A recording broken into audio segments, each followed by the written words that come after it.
Baik, saya mulai dulu. Assalamualaikum warahmatullahi wabarakatuh. Waalaikumsalam warahmatullahi wabarakatuh. Semangat pagi. Pagi. Baik, teman-teman. Alhamdulillahirrahmanirrahim. Pada pagi hari ini kita tetap diberikan kenikmatan oleh Allah Subhanahu Wa Taala sehingga kita tetap dikasih kesempatan, kesehatan untuk bisa tetap melakukan rutinitas pagi kita ya. Yaitu mengikuti perkuliahan daring melalui Zoom. Sebelum kita mulai, marilah kita buka dulu perkuliahan kita pada hari ini dengan bacaan doa. Yang pertama, kita berdoa semoga tetap kita diberikan kesehatan, diberikan kesempatan, tetap diberikan semangat ya untuk menyelesaikan perkuliahan S1 di IT Telkom Surabaya dengan tepat waktu dan di waktu yang tepat. Kemudian mari kita berdoa semoga perkuliahan kita pagi hari ini nanti bisa berjalan dengan lancar dan memberikan manfaat bagi kita semua, khususnya bagi teman-teman. Mari sejenak kita tundukkan kepala, berdoa menurut kepercayaan dan agama masing-masing, berdoa mulai.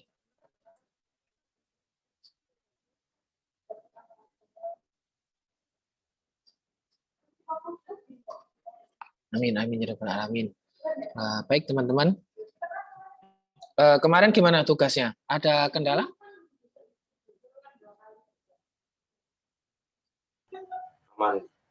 Aman ya?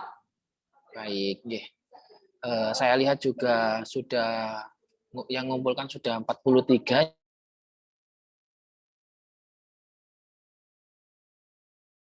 Ya, nanti yang merasa belum mengumpulkan segera dikumpulkan meskipun terlambat ya.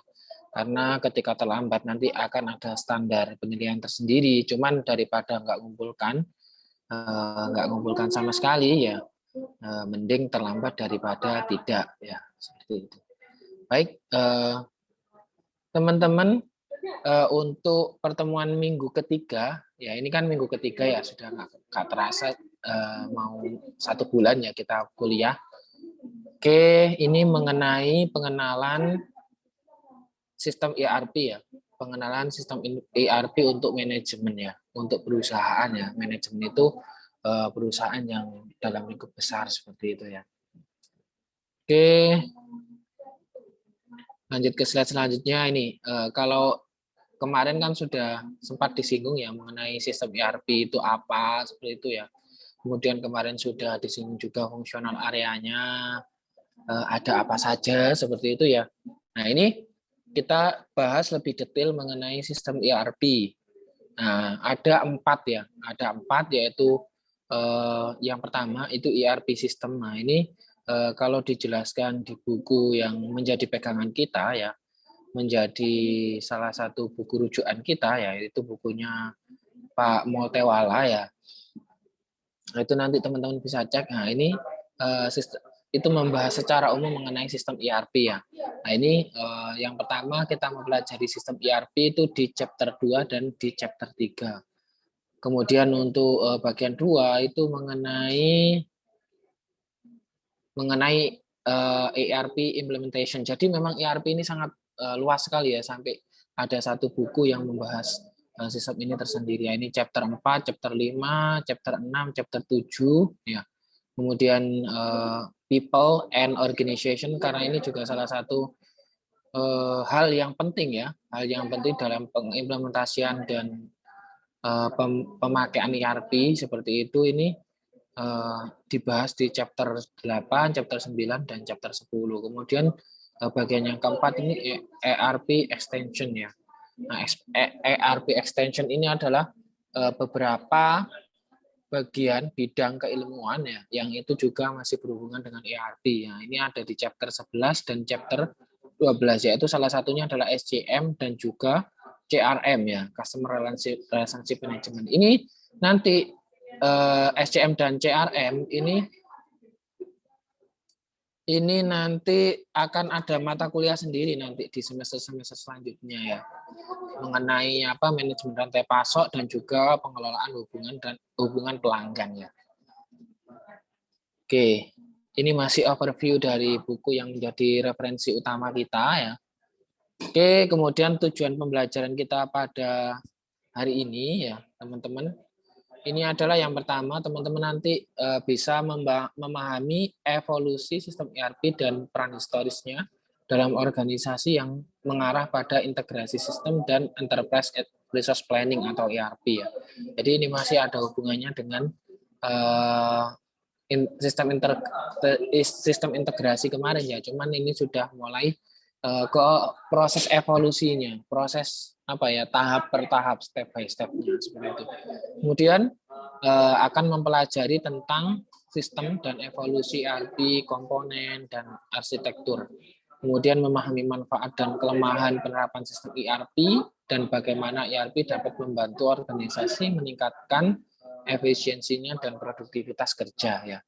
Bahkan untuk implementasi ERP itu banyak sekali ya penelitian, paper, jurnal yang membahas tentang itu, mulai dari successful implementation ERP ya, kemudian ada implementation ERP-nya, kemudian ada juga apa faktor kegagalan implementasi ERP itu apa. Ini ERP ini menjadi satu topik yang sangat luas ya, sehingga banyak sekali diulas di dunia akademik seperti itu.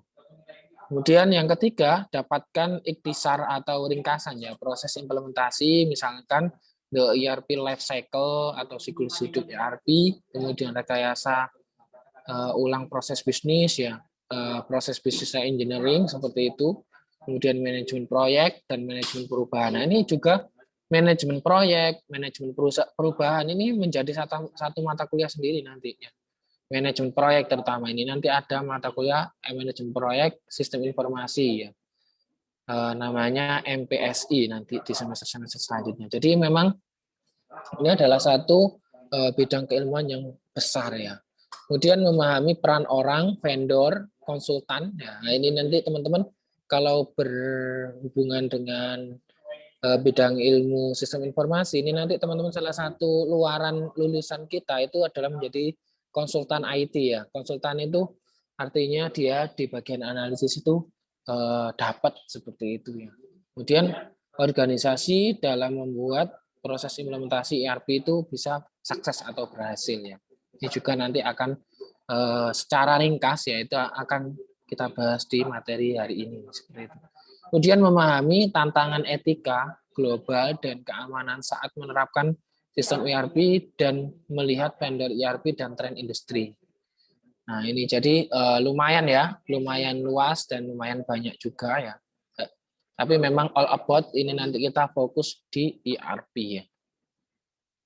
Oke, kemudian nanti akan ada tugas ya di sesi akhir. Tugasnya itu adalah apa perbedaan dari area fungsional dan proses bisnis. Nanti di teman-teman di akhir ya nanti bisa ditanyakan kalau misalkan masih kurang jelas. Kemudian nanti dari kita belajar ini nanti teman-teman harapannya juga nanti akan tahu apakah ERP itu dibutuhkan ya dari pembelajaran kita hari ini ya. Nanti akan menjadi bagian dari tugas juga.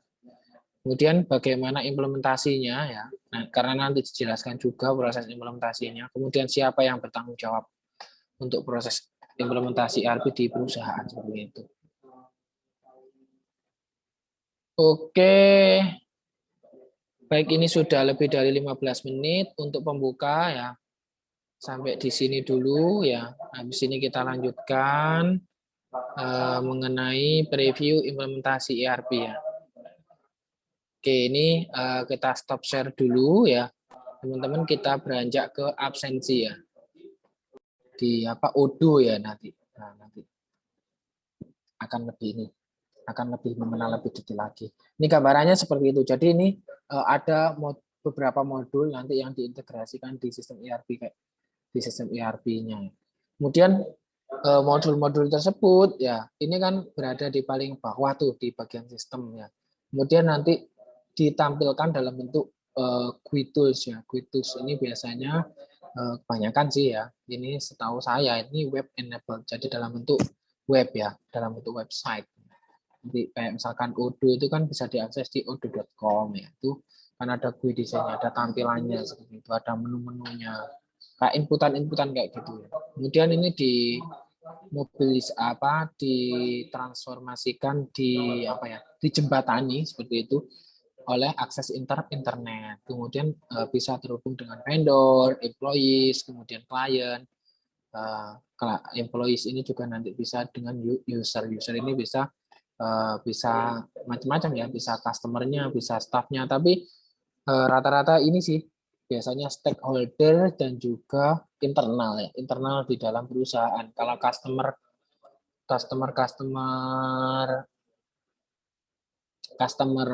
pelanggan yang benar-benar membeli itu biasanya itu ada websitenya lagi. Jadi dia itu dihubungkan dengan website lagi seperti itu ya. Nah, baru setelah website itu kemudian nanti baru sistem di dalamnya ini baru nanti berhubungan dengan ERP, karena ketika langsung ke user itu nanti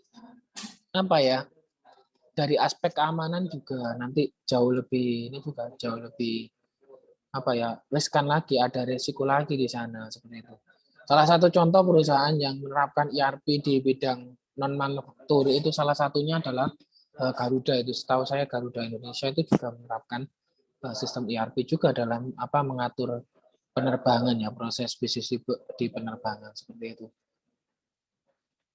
Oke, gambarannya seperti ini ya sistem integrasi di ERP.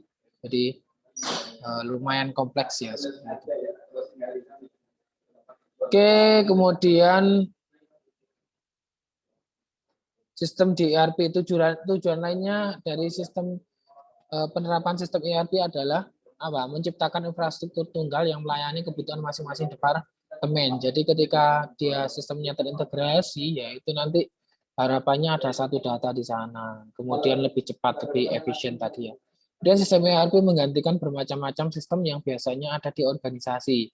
Contohnya misalkan biasanya kan ada sistem informasi akuntansi, kemudian ada sistem informasi SDM sendiri, kemudian ada perencanaan materialnya juga ada sistemnya sendiri ya. Pengadaannya itu di bidang supply chain management biasanya kan ada sistem sendiri. Kemudian pemrosesan transaksi juga ya, pemrosesan transaksi. Ini juga biasanya hubungannya dengan hubungannya dengan e-commerce ya biasanya kalau pemrosesan transaksi ini juga. Kemudian ERP menyelesaikan masalah kritis dalam mengintegrasikan informasi dari berbagai sumber dan membuatnya tersedia secara real time ya. Karena memang sistemnya terintegrasi, jadi ini bisa real time. Real time itu artinya apa? Ketika departemen satu update, ya itu langsung juga diupdate yang update-nya itu bisa berhubungan dengan data-data di departemen yang lain. Kemarin kan sempat kita singgung ya di pertemuan sebelumnya. Oke, kemudian ini adalah sejarah ya atau evolusi dari sistem ERP. Nah, ini tahun 1960 ini ada sistem inventory management dan control. Nah, ini platformnya mainframe legacy ya, sistem using third generation software. Nah, ini waktu itu masih COBOL atau Fortran. Teman-teman belum lahir ya, saya juga belum lahir ya, ini tahun 60 ya. Ini komputernya masih berukuran besar-besar tapi sudah mulai ada pengintegrasian sistem di sana ya. Kemudian tahun 70 ini ada diperkenalkan sistem MRP ya, Management Material Requirement Planning ya. Nah, ini berhubungan dengan semacam supply chain ya, semacam SCM ya. Nah, ini juga masih bahasanya COBOL, Fortran, ini bahasa pemrogramannya ya. Kalau nanti teman-teman belajar di pengantar sistem informasi ada ini masuk sejarah komputer kalau nggak salah ya. Kemudian di tahun 1980, nah ini berevolusi MRP-nya menjadi MRP 2 ya. MRP-nya itu bukan manajemen rantai pasok ya, tapi supply chain management-nya, material requirement planning ya. Perencanaan material ya, ini masih masuk di SCM sih sebenarnya. Oke, kemudian di tahun 1990 ini mulai muncul nama ERP, Enterprise Resource Planning ya. Ini komputernya sudah lebih canggih lagi dalam bentuk mainframe ya. Kemudian juga sudah mulai ada database software ya, kemudian ada package software. Nah, ini di tahun 1990. Kemudian di tahun 2000, nah ini lebih diupdate lagi, extended ERP atau ERP versi 2. Ini ada sudah di sini sudah apa? Ada modul SCM, mengenal apa modul SCM, kemudian CRM, kemudian ada SVM. Sudah dalam mulai menggunakan web platform ya. Gitu. Oke, itu kemudian tahun 2010, tahun 2000 ke atas ini masuk tahun 2000-an ya, ini lebih canggih lagi, lebih diperbaiki lagi, lebih apa diupdate terus ya sama manajemen vendor sama vendor dari ERP. Oke. Kemudian bisnis proses dan juga ERP, apa hubungannya bisnis proses dan ERP ini? Peran penting ERP dalam bisnis adalah untuk lebih memposisikan organisasi untuk mengubah proses bisnisnya. Mengubah proses bisnisnya kayak gimana ya? Yang sebelumnya manual, ini paling dasar ya. Yang sebelumnya manual, yang sebelumnya sendiri-sendiri, seperti itu ya. Antar bidang itu punya sistem sendiri. Dengan adanya ERP ini dipaksa yang tadinya apa? Menggunakan beberapa data itu harus ditransformasikan menjadi satu data, yaitu apa? Data di sistem ERP ya. Bisa dibayangkan teman-teman ya. Jadi gini, misalkan perusahaan biasanya departemen SDM punya data sendiri, punya sistem sendiri. Kemudian apa? Bagian logistik punya sendiri ya. Kemudian bagian apa? Pelayanan yang front end di customer juga punya sendiri misalkan. Dengan adanya ERP ya, semuanya ini diintegrasikan. Ya keuangan ya. Keuangan juga punya sendiri ya, sistem sendiri seperti itu. Dengan kalau misalkan perusahaan itu memutuskan untuk oke, saya menerapkan sistem ERP, maka proses bisnis yang tadinya sendiri-sendiri ini, keuangan sendiri, kemudian sumber daya manusia sendiri, kemudian apa logistik sendiri itu harus dijadikan satu, harus dipindah. Nah, misalkan keuangan, dia harus mempelajari modul keuangan. Di modul keuangan di ERP ada apa saja. Nah, ini harus pelan-pelan harus ditransformasi, harus dipindah ke punya ERP. Oke, misalkan di sistem konvennya, sistem yang sendiri-sendiri tadi, misalkan ada istilah arus kas misalkan. Ternyata di ERP juga ada istilah arus kas. Nah, oke, arus kas di sistem yang apa sebelum ERP itu apakah sama proses bisnisnya, ketentuannya, nah, apakah sama ketentuannya di apa dengan yang ada di ERP ya? Itu harus ada di sana peran konsultan di sana yang dia itu sudah mengetahui terlebih dahulu mengenai sistem ERP ini. Nah, itu nanti akhirnya gini, teman-teman kalau membayangkan ya. Jadi si manajemen ini cerita ke konsultan. Kalau proses bisnis di sebelum menerapkan ERP itu kayak gini. Di keuangan misalkan, di modul keuangan. Itu kayak gini. Oke, kemudian si konsultan mengatakan, oh ya itu sesuai dengan yang ada di ERP. Nanti tinggal dimasukkan aja. Ini dimasukkan ke sini, data ini dimasukkan ke sini. Ini bisa disesuaikan dengan istilah ini. Kayak gitu. Harus kayak ada proses kayak gitu dulu gitu loh. Jadi nggak ujuk-ujuk data dari keuangan tadi diekstrak masuk ke ERP. Enggak, tunggu dulu apakah datanya sama, apakah datanya match, sesuai apa enggak seperti itu.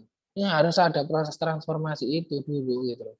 Begitu juga dengan logistik, nanti ada istilahnya, ada perbedaan istilah. Misalkan di pabriknya itu biasanya mengenal istilahnya itu bukan apa pieces misalkan. Satuannya itu apa? Satuannya misalkan kontainer misalkan seperti itu. Atau kilogram misalkan. Ternyata di ERP nggak mengenal istilah kilogram. Nah, itu harus diapain dulu gitu loh. Harus disesuaikan dulu, harus dihitung-hitung dulu. Bisa dibayangkan kan teman-teman gitu. Jadi kalau teman-teman bayangkan ini perusahaan itu dia itu sebelum nerapin apa dia itu nerapin manual, kemudian dia mau transfer ke apa yang berbasis e-commerce misalkan yang berbasis elektronik misalkan. Itu harus disesuaikan dulu sistemnya. Jadi istilah di sistem yang baru dengan sistem yang konven itu apakah bisa disamakan gitu. Kalau nggak bisa disamakan, nah ini mau dibawa kemana nanti? Gitu. Oh ini nggak ada nih di ERP.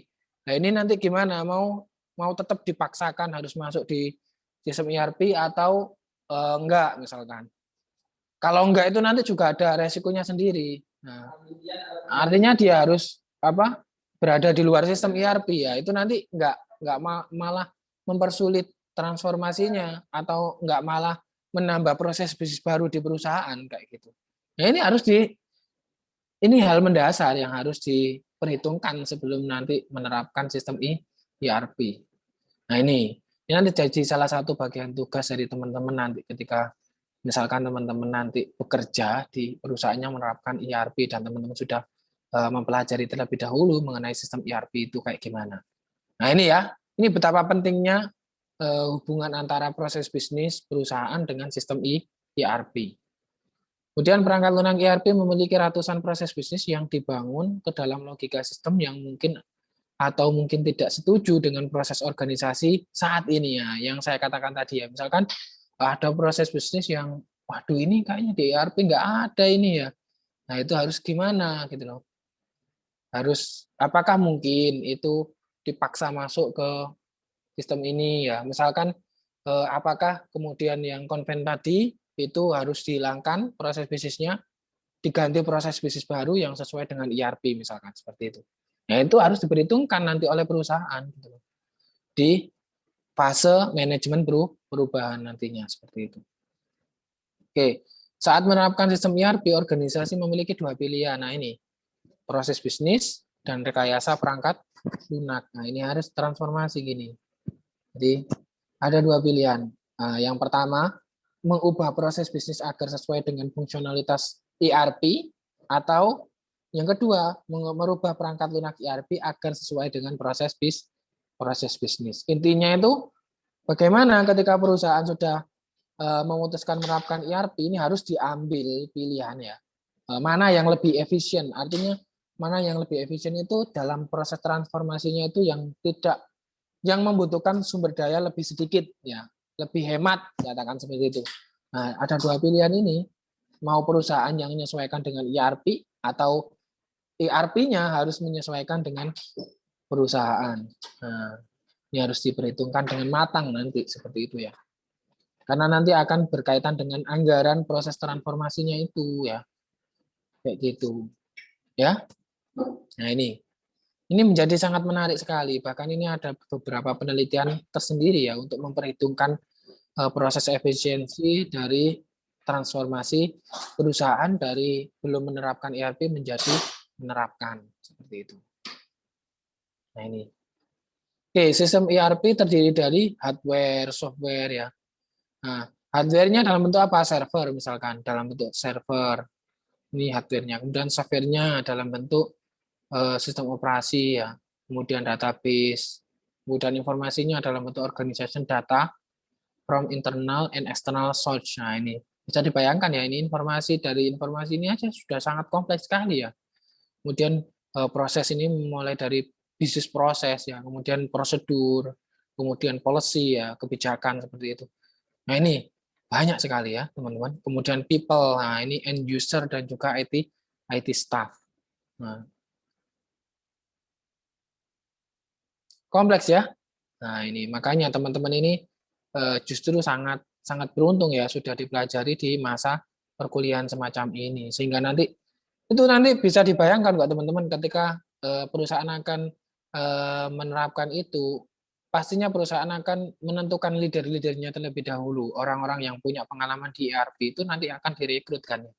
Itu nanti akan menjadi salah satu agen ya yang akan mengawal transformasi perusahaan, dan agen-agen ini biasanya itu akan mendapatkan training tersendiri dari konsultan atau dari vendor, itu nanti akan dapat training sendiri dan itu ya akan dapat fasilitas lebih lah ya daripada pegawai yang lain yang hanya tinggal menggunakan itu ya, seperti itu. Ini jadi teman-teman sangat beruntung sudah mempelajari dari sekarang ya. Oke, nih gambarannya seperti ini ya, ya komponen ERP-nya ya. Jadi ada server, hardware, kemudian ada software. Software di sini ya ERP-nya sendiri ya. Kemudian database, data ya, kemudian people ya human resource tadi, kemudian bisnis proses di perusahaan. Gambarannya seperti ini. Nggak kok tidak simpel ya bisnis proses itu ya. Jadi nanti di suatu perusahaan itu ada banyak sekali bisnis proses. Nah, ini sangat penting ketika teman-teman apa sih memahami terlebih dahulu apa sih bisnis proses itu. Kayak gitu. Oke. Kemudian komponen integrasi dari ERP, nah ini ya hardware infrastruktur tentunya ya paling tidak pertama hardware harus ada komputernya, kemudian ada servernya, kemudian ada hard disknya, penyimpanannya ya seperti itu. Kemudian ada semacam-macam ya yang berhubungan dengan perangkat keras ya. Kemudian operating sistemnya, operating sistem komponennya misalkan dia diterapkan di apa Linux, Windows. Nah, itu spesifikasinya apa? Harus RAM-nya berapa ya seperti itu ya.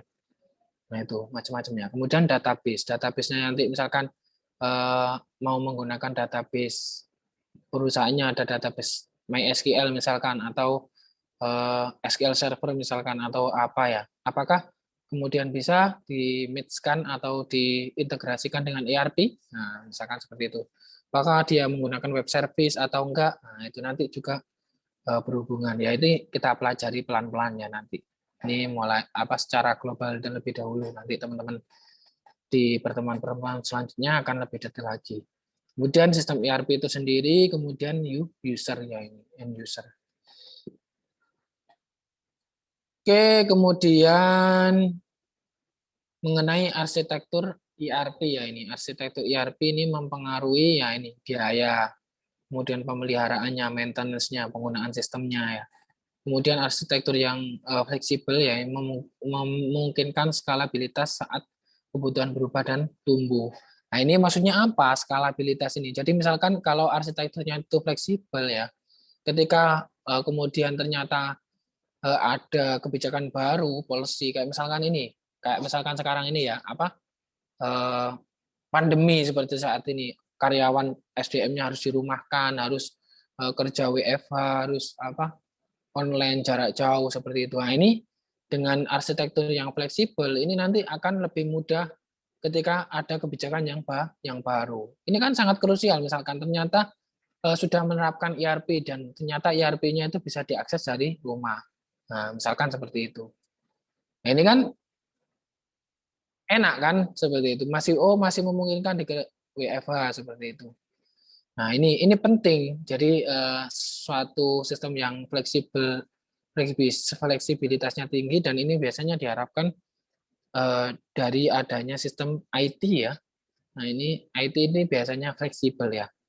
Bisa dibawa kemana-mana, bisa transformasikan kemana-mana seperti itu. Kemudian arsitektur sistem, cetak biru atau blueprint. Blueprint ini adalah gambarannya adalah gambaran besar perusahaan seperti itu ya, perencanaan dalam apa jangka panjang seperti itu. Nah, dari sistem ERP yang sebenarnya ini harus ada nanti kalau misalkan sudah menerapkan ini ya blueprintnya. Kemudian membantu sistem dalam implementasi membangun sistem ERP. Nah, membantu sistem dalam dengan adanya arsitektur sistem ini nanti membantu membantu tim ya dalam implementasi ERP ya. Nah, ini. Kemudian jika dibeli arsitektur ERP sering didorong oleh vendor, tetapi arsitektur teknologi informasinya lainnya didorong oleh strategi organisasi dan proses bisnis.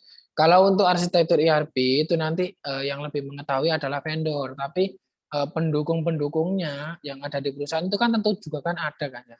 Jadi sistem ERP ini sebagai bayangannya sebagai inti dari sistem misalkan ya.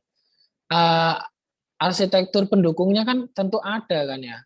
Entah itu yang sistem yang sudah ada sebelumnya di perusahaan tersebut ya arsitekturnya ya entah itu apa yang tambahan ya ataupun yang existing sama yang tambahan nanti yang direkomendasikan sama vendor tentunya seperti itu. Enggak kemudian ketika kita menerapkan ERP kemudian semuanya harus ganti yang baru seperti itu. Enggak ya. Tentu tidak, itu tentu nanti akan membutuhkan dana yang jauh lebih besar seperti itu ya. Salah satu cara efisiensinya ya tadi ada transformasi tadi. Apakah bagian ini tetap bisa ada, cuma proses bisnisnya dirubah seperti itu, atau kayak gimana? Ini.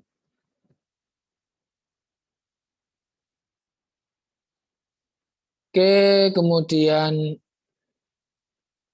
salah satu contoh ya arsitektur ERP di universitas yang besar ya, di large university ya. Nah ini kayak gini arsitekturnya ya, business process human resource billing, manufacturing, kemudian ini ERP-nya, kemudian di sini server ya biasanya. Nah ini servernya, operating system-nya adalah Sun atau Solaris ya, ini dari mbok-mbokannya Linux ya, Solaris ini ya. Kemudian generasi-generasi awal sebelum Linux ini Solaris ada sistem operasi yang biasanya di perusahaan. Kemudian juga ada Windows, kemudian ada juga Linux. Ini dijembatani seperti itu, jadi ERP ini nggak kemudian langsung ke user seperti itu. Ada servernya terlebih dahulu, kemudian di sini ditransferkan ke lokal dalam bentuk lokal area network atau web area network ya, tergantung kebijakan perusahaan. Kalau lokal area network berarti dia hanya bisa diakses dalam satu lingkup local connection di perusahaan tersebut ya. Ini hubungannya nanti dengan jaringan ya, jaringan internet, jaringan sistem jaringan di perusahaan tersebut. Kemudian dihubungkan ke workstation, ke tempat kerja, stasiun pekerjaan seperti itu, workstation. Nah itu kan banyak kan, bayangkan pabrik ya itu kan banyak, terdiri dari banyak workstation ya. Kemudian laptop, komputer, personal komputer seperti itu. Kemudian ini server ini nanti dia berhubungan dengan Oracle. Nah, ini hubungannya dengan database dengan Microsoft SQL, kemudian ada Sybase. Ini juga nama database ya. Teman-teman mungkin beberapa belum mengenal ya. Ini nanti di semester selanjutnya akan lebih mengenal lagi. Ada DB2 juga, database juga. Ini berkenaan dengan data ya. Seperti itu. Jadi gambarannya seperti ini. Sistem ERP. Jadi nggak langsung ERP ini kemudian langsung diakses ke klien ya. Kemudian ada end user, subject matter expert, IT staff. Bahkan ini barangkali ya ini tidak terhubung secara langsung, tapi dia ada beberapa layers seperti itu ya, beberapa layers terlebih dahulu baru ke end user. Itu bisa jadi juga usernya tadi employee ya. Kalau employee masih memungkinkan misalkan mengakses lewat laptop melalui local area network atau LAN ya. Seperti itu. Gambarannya seperti itu teman-teman ya. Oke, ada yang ditanyakan sampai sini?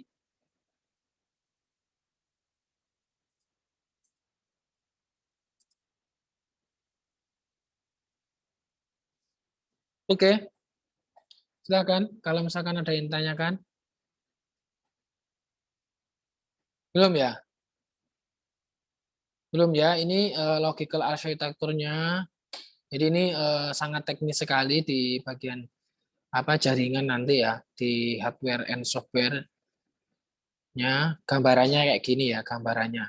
Nah, kalau teman-teman belum terbiasa dengan arsitektur semacam ini, nah ini nanti teman-teman harus mulai membiasakan ya. Mulai membiasakan karena nanti di mata kuliah selanjutnya teman-teman akan erat sekali, banyak sekali ya melihat gambar-gambar semacam ini ya.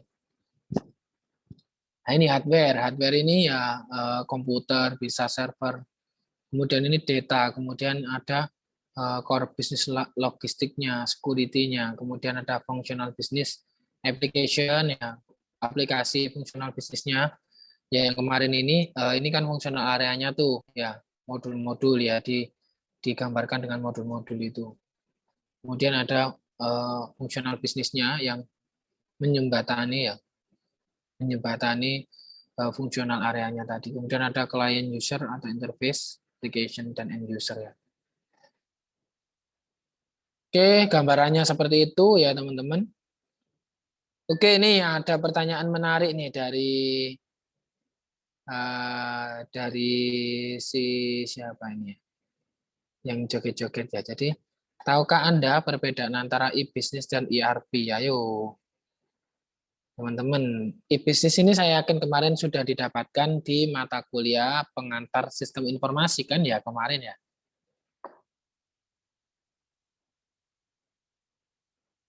Benar ya?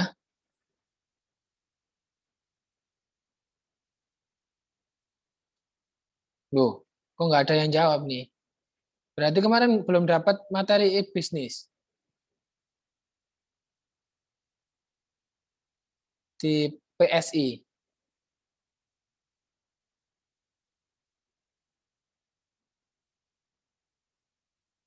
Sudah dapat Pak, cuma lupa-lupa ingat ya, mungkin kayak gitu ya. Ayo dibuka lagi. Ya, Kalau menurut saya sendiri perbedaan ERP sama e-bisnis itu kalau ERP itu sebuah sistem informasi perusahaan yang dirancang untuk mengkoordinasi semua sumber daya informasi dan aktivitas yang diperlukan untuk proses bisnis lengkap. Sedangkan e-bisnis itu kegiatan bisnis yang dilakukan secara otomatis dengan memanfaatkan teknologi elektronik seperti komputer dan internet, Pak. cakep ya ini. Terima kasih Mas Ramadhani. Mas Ramadhani, ya tepat sekali. Tepat sekali. Referensinya dari mana Mas? Tadi kok langsung celes gitu ya.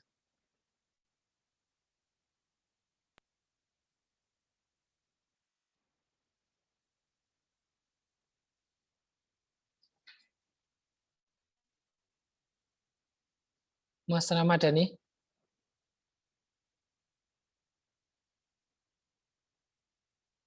Iya, Pak. Itu untuk materi ujian PSI yang kemarin buat nomor 25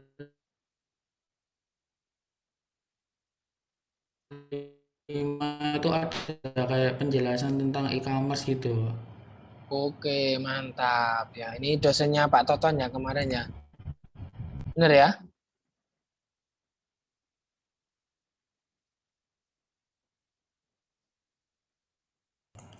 Iya, Pak. Iya, oke, mantap. Siap, oke. Oke, tepat sekali ya yang dijelaskan sama yang disampaikan sama Mas Ramadhani tadi. Kalau ERP itu adalah untuk perusahaan, tapi kalau si e-business ini itu bisa juga perusahaan juga sih. Cuma ERP ini lebih spesifik ke satu sistem keseluruhan dari perusahaan ya. Kalau e-business itu lebih ke proses otomasinya ya, otomatisasinya ya. Jadi itu mantap. Oke. Nah ini lebih detailnya seperti ini ya. E-bisnis berfokus pada hubungan bisnis dengan mitra eksternal dan pemangku kepentingan ya. Sedangkan kalau ERP itu berfokus pada pengintegrasian silo fungsional internal organisasi ke dalam aplikasi perusahaan ya. Silo tadi loh ya, yang sendiri-sendiri tadi loh ya. Oke. Kemudian kalau e-bisnis ini disruptif teknologi, benar-benar mengubah cara bisnis beroperasi dalam hal pembelian dan penjualan, layanan pelanggan, dan hubungan dengan pemasok. Kalau ERP itu lebih ke teknologi adaptif ya, menggabungkan upaya pengolahan dan integrasi data awal dalam suatu organisasi seperti itu. Kemudian kalau e-bisnis ini fokus awal e-bisnis adalah pada komunikasi, contohnya email misalkan ya, dan kolaborasi, kalender, penjadwalan, dukungan kelompok, pemasaran dan promosi ini melalui website, kemudian e-commerce, ini fungsinya sebagai front office seperti itu ya. Kalau di ERP gimana? Fokus ERP terutama pada sharing data, berbagi data, kemudian pada integrasi sistem, perubahan proses bisnis, dan meningkatkan pengambilan keputusan melalui akses data dari satu sumber, yaitu sebagai fungsi back office tadi. Oke, jadi itu ya perbedaan secara detailnya.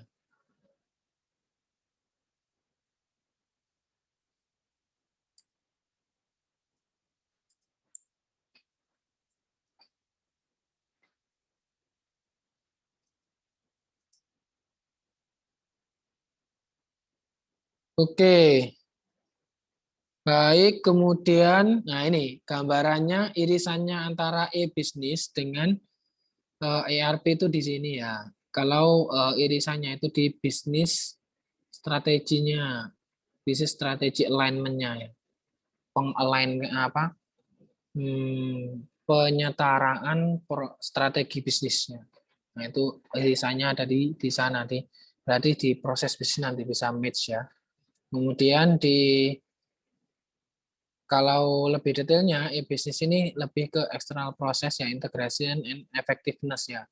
Hubungannya lebih ke external process. Kemudian kalau ERP ini lebih ke internal process, meskipun ya tidak menutup kemungkinan juga ada external prosesnya ya. Integration and efficiency. Lebih ke efisiensi ya. Kalau effectiveness itu e-bisnis, kalau efisiensi ini lebih ke ERP. Itu. Oke, kemudian tentang ERP ini jam berapa ya ini? Oh, jam 9.30, Insya Allah. Oke, jam 9.30 ya. Oh ya sih, jam 8 kan mulainya. Masih 1,5 jam ya. Oke, ini ada sistem benefit, kemudian ada sistem limitation, business limitation, ada business benefit ya. Ada benefit, sistem benefit, ada business benefit, ada sistem limitation, ada business limitation ya. Ini sebenarnya ini adalah saling berlawanannya ya. Gitu. Oke, jadi lanjut ya. Ini jadi masih tentang ERP ya, ini business benefit ya ini ya. Ini sistem benefitnya, sistem benefit dari ERP ya, sistem ERP. Nah, ini yang pertama, integrasi data dan aplikasi di seluruh area fungsional. Hal ini dapat meningkatkan akurasi dan kualitas data, sebagaimana yang sudah kita bahas sebelumnya. Kemudian perbaikan dalam pemeliharaan, maintenance, dan dukungan karena staf IT terpusat ya. Nah, ini terpusat gambarannya jadi satu ya. Ada sudah ada bagiannya, bagiannya sendiri-sendiri. Kemudian konsistensi antar muka pengguna di berbagai aplikasi berarti lebih sedikit pelatihan karyawan, produktivitas yang lebih baik, dan perpindahan pekerjaan lintas fungsi. Ada konsistensi interface-nya ya, interface penggunanya. Gitu. Kemudian keamanan data dan aplikasi ditingkatkan karena kontrol yang lebih baik dan sentralisasi perangkat keras ya, bukan ya, selain perangkat keras juga perangkat lunak juga tersentralisasi ya. Ini dari segi keuntungan dari segi sistemnya ya. Kemudian selanjutnya, nah ini sistem limitation-nya, keterbatasan sistemnya, kompleksitas pemasangan, konfigurasi, dan pemeliharaan sistem meningkat, sehingga membutuhkan staf IT khusus, perangkat keras, dan fasilitas jaringan. Konsolidasi perangkat lunak, perangkat keras, perangkat lunak, dan sumber daya manusia bidang teknologi informasi bisa rumit dan sulit untuk dicapai. Nah, ini konsolidasi, ya, koordinasinya itu mungkin di awal-awal ya akan agak berat seperti itu ya. Ini sistem limitation-nya. Karena memang menjadi tantangan. Tapi nanti ketika sudah benar-benar diimplementasikan dan juga sudah mulai terbiasa, ini nanti justru nanti akan menjadi sistem benefit ini nanti. Kemudian konversi dan transformasi data dari sistem lama ke sistem baru dapat menjadi proses yang membosankan dan kompleks ya. Tentu ini ya di awal-awal pasti akan membosankan ya. Kemudian pelatihan ulang staf IT dan pengguna akhir sistem baru dapat menghasilkan resistensi dan mengurangi produktivitasnya. Tahu ya resistensi ya, apa resistensi itu? Ada yang tahu? Kepal. Resistensi itu apa? Kepal. Apa? Kepal, Pak. Kebal. Ada yang lain? Jawaban yang lain? Penghalang mungkin, Pak. Ya, penghalang bisa. Terus ada yang lain lagi barangkali? Tahanan. Resistensi ke masa ketahanan. Penolakan mungkin, Pak. Iya, kalau resistensi ya lihat konteksnya kali ya. Kalau apa hubungannya dengan obat gitu mungkin kekebalan ya. Tapi kalau di ERP ini ya di manajemen perusahaan itu resistensi itu lebih ke penolakan ya. Lebih ke penolakan. Ketidakinginan dia untuk menerima sistem yang baru. Nah, itu lebih ke arah sana ya. Jadi resistensi ini melawan bisa, menolak bisa ya. Ini biasanya nyuwun sewu ya, mohon maaf ya, ini generasi-generasi tua biasanya. Generasi-generasi yang belum mengenal IT ini kan sulit kan biasanya. Para generasi-generasi tua ketika dikenalkan dengan sistem IT itu kan butuh belajar baru lagi. Kemudian biasanya itu mendobrak kenyamanan kan ya. Sudah nyaman dengan sistem yang lama, kemudian dia harus dipaksa harus mengikuti sistem yang baru dan dia harus belajar keras seperti itu. Nah, ini biasanya hal-hal yang semacam ini itu menimbulkan resistensi ya, perlawanan, penolakan. Nggak ingin, nggak mau saya tetap sistem yang lama aja. Itu kan biasanya para generasi tua ya, nyuwun sewu ya. Biasanya kalau ada kayak penerapan e-government apa gitu ya. Biasanya kan yang aduh, masa saya harus belajar komputer lagi ya kan? Terus nggak bisa gitu loh. Masa saya harus pegang HP, harus gini misalkan sudah terbiasa dengan HP yang lama seperti itu ya. Itu kan agak sulit kan ya, harus biasanya itu mencet tapi sekarang nyentuh ya. Cuma di touch screen seperti itu ya. Misalkan seperti itu. Kemudian biasanya tinggal tek gitu ya. Tapi sekarang harus di scroll, harus digeser pelan seperti itu. Itu ada beberapa orang yang resisten ini sampai ya karena sudah nyaman dengan sistem yang lama ya. Kemudian dia menolak. Bahkan wis mending ini banyak dulu saya pelajari dulu di S2 itu kan saya kebetulan konsentrasinya ada di government kan ya. Ini banyak terjadi di kantor-kantor pemerintah itu ya, yang kebanyakan ini adalah pegawai-pegawai yang sudah usia-usia mau pensiun seperti itu ya. Ngapain sih, kan habis ini saya juga pensiun ya, masa harus disuruh ikut training lagi, disuruh beli ini beli itu. Nah, itu ini selalu ada, ini orang-orang yang resisten di suatu perusahaan itu selalu ada. Nah, ini teman-teman nanti harus siap seperti itu ya. Biasanya orang-orang yang sudah nyaman dengan sistem yang lama. Seperti itu. Oke.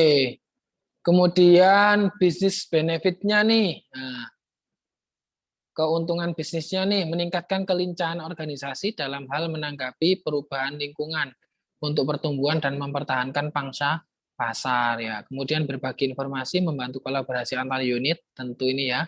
Kemudian menghubungkan dan bertukar informasi secara real time dengan mitra rantai pasokan, meningkatkan hal ini meningkatkan efisiensi. Kemudian layanan terhadap pelanggan yang lebih baik karena aliran informasi yang lebih cepat ya di seluruh departemen. Nah, ini kalau bagi perusahaan yang sudah berhasil menerapkan ERP, ini pasti akan sedikit demi sedikit akan merasakan manfaatnya.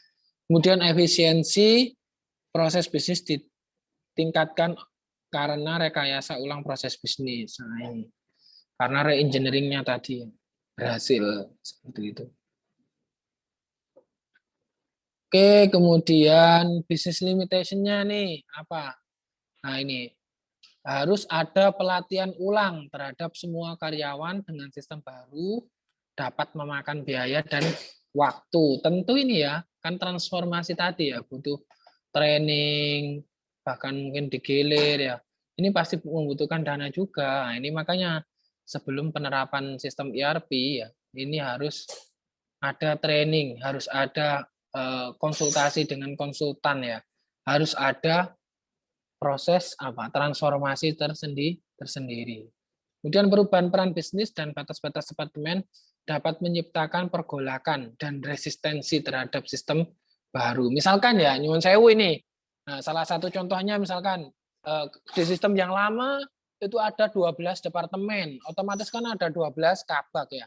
Ada 12 kepala departemen. Mungkin ada 12 manajer juga misalkan seperti itu ya.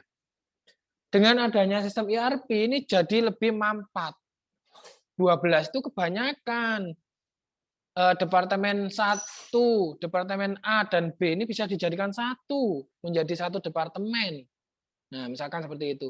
Kan otomatis harus ada satu kepala departemen. Nah, ini bisa memungkinkan akan terjadi pergolakan. Loh, kalau misalkan ada satu kadep saja, kan otomatis dua ini salah satunya harus diganti kan. Otomatis salah satunya itu akan terancam. Ini terancam nyuwun sewu diturunkan jabatannya.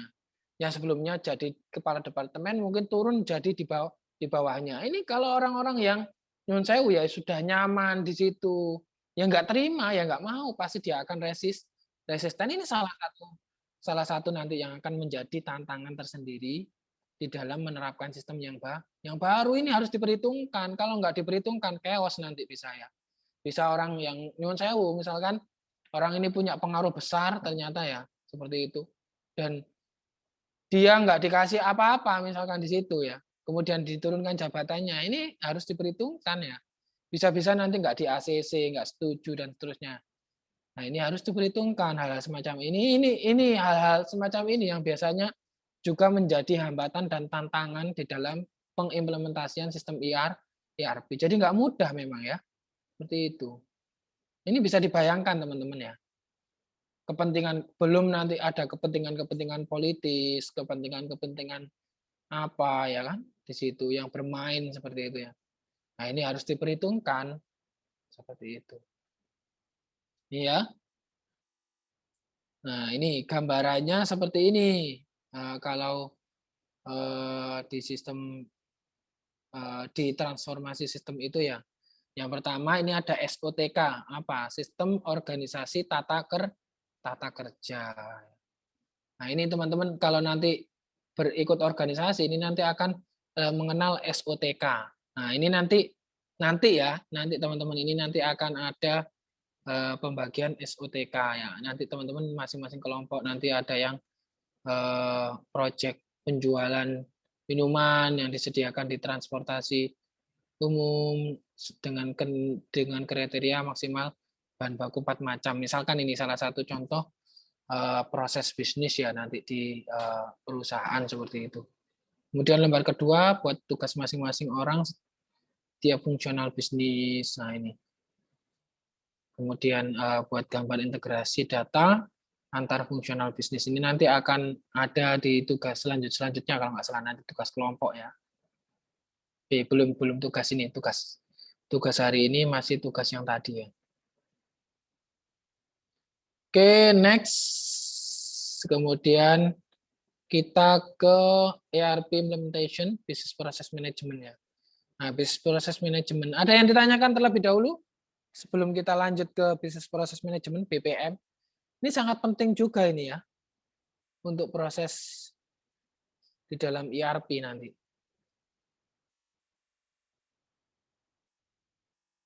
Mbak Nur Ika Aini, ada yang ditanyakan? Belum, Pak. Belum ya? Oke, yang lain? Ini yang menyalakan kamera kok sedikit sekali ya ini ya. Sinyal, Pak. Iya, sinyal ya. Kalau Putus. sudah berhubungan dengan sinyal ini saya agak minta ampun ya. Tapi nyuwun sewu ya teman-teman yang sudah menyalakan kamera ini ya. Ini justru akan mendapatkan sesuatu yang lebih ya. Saya juga lebih mengenal wajahnya. Saya juga lebih gampang memanggil teman-teman, otomatis ya paling tidak saya lebih hafal teman-teman yang menyalakan kamera daripada yang menonaktifkan ya. Iya, oke. Jadi menyalakan kamera ini menjadi satu pilihan ya kalau kondisinya seperti ini ya. Ketika teman-teman memilih menyalakan kamera ini, teman-teman otomatis akan apa ya? Saya jauh lebih mengenal wajahnya. Ini misalkan ada Mas Bagas, ya. Kemudian ada Mas Rizkika, kemudian ada Mas Lukman, ya. Kemudian ada Mas Robi. Ya. Dalam proses ERP ini. Menurut saya mungkin dari segi operasional itu ya Pak ya, di piramida itu yang paling bawah mungkin itu dari segi operasional proses bisnisnya. Tapi mungkin untuk peralihan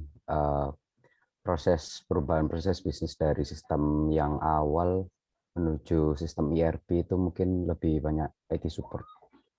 Nah, semacam itu. Jadi nanti teman-teman siapa yang bertanggung jawab itu nanti boleh dijelaskan seperti Mas Rizky tadi kayak gitu. Ini kan tadi kan ada beberapa proses tuh, ada beberapa life cycle ya dalam ERP itu bisa juga kayak gitu. Jadi mulai dari proses sebelum implementasi itu harus dilakukan apa saja tadi ya, itu bisa coba di breakdown ke tanggung jawab dan itu menurut analisis teman-teman ya. Nah ini boleh teman-teman nanti searching di internet juga boleh ya, case-case study yang sudah ada sebelum-sebelumnya. Gitu ya Mas Esa ya, gambarannya seperti itu ya. Ya, Pak. Oke. Jadi benar salahnya itu gimana? Ya nanti saya bisa ngelihat ya, bisa membaca dari analisisnya teman-teman nih. Paling nanti nih kelihatan. Oh ini yang tadi nyuwun sewu, yang tadi paham dengan perkuliahan yang saya jelaskan seperti itu. Oh tadi sudah saya jelaskan kok. Saya rasa tadi seharusnya teman-teman sudah mulai nangkep lah ya, yang kayak yang dijelaskan sama Mas Rizky tadi ya. Bisa seperti itu. Atau terserah teman-teman, nggak harus juga seperti itu juga. Teman-teman punya kreativitas yang lain juga nggak apa-apa.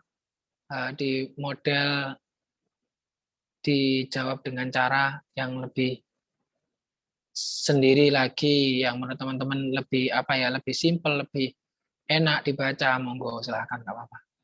Oke, ada lagi yang ditanyakan gitu ya Mas Esa ya? Iya, Pak. Untuk PPT-nya boleh di-share-kan kan, Pak? Iya, nanti saya share habis ini. Soalnya belum ada. Ya, makasih, Pak. Oke, siap. Ada lagi teman-teman?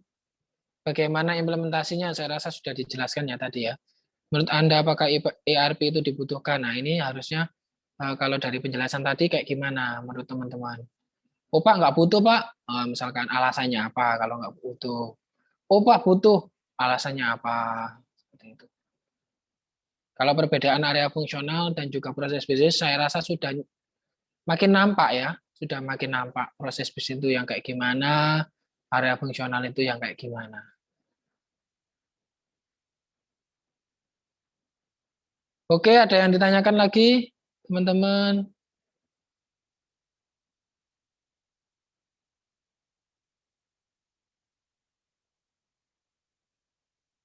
Oke, saya rasa tidak ya. Oke, saya rasa tidak, sudah nggak ada yang disampaikan lagi. Saya rasa cukup sekian untuk perkuliahan kita pada pagi hari ini ya.